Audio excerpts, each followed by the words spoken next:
हैं कि प्रभु जगन्नाथ को भोजन के बाद पान खिलाने की परंपरा कैसे शुरू हुई।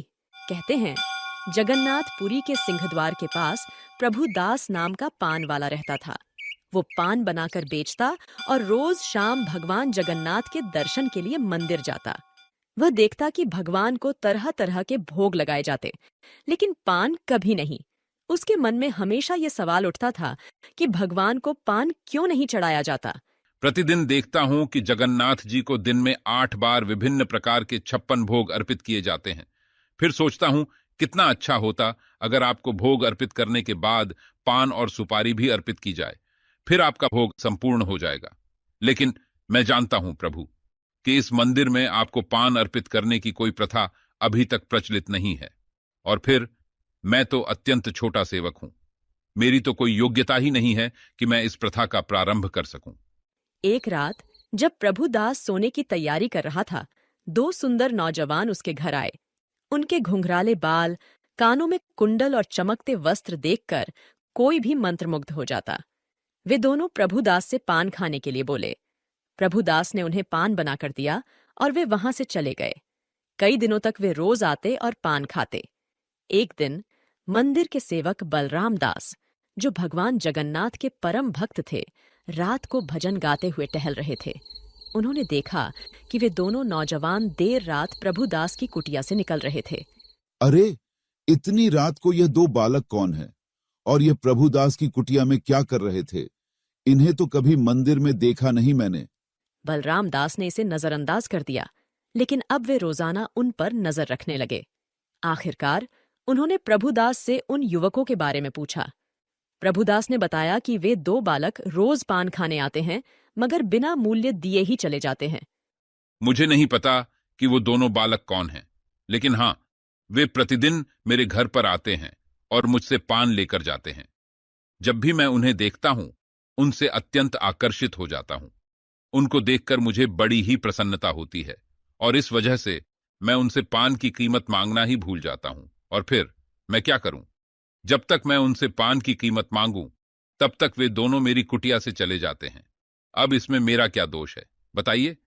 अरे प्रभुदास, आप बड़े ही भोले भाले हैं। आपको याद रखना चाहिए ना कि आप व्यापार कर रहे हैं। ऐसे कैसे आप किसी को भी बिना मूल्य लिए पान दे सकते हैं? अगर ऐसा ही चलता रहा तो आपका घर कैसे चलेगा, बताइए? अच्छा देखिए, अब आप एक काम करना। जब भी वे दोनों बालक आपके पास आएंगे तो आप उनसे पान की कीमत मांगना, और अगर वो आपको पान की कीमत ना दें तो उनसे कहना कि वे दोनों बंधक के रूप में अपनी अपनी चादर आपके पास छोड़ जाएं। हाँ, तभी पता चलेगा उन दोनों को कि बिना मूल्य के कुछ नहीं खरीदा जाता है। आप सही कह रहे हैं। अगले दिन दोनों युवक फिर आए। पान देने के बाद प्रभुदास ने उनसे दाम मांगा।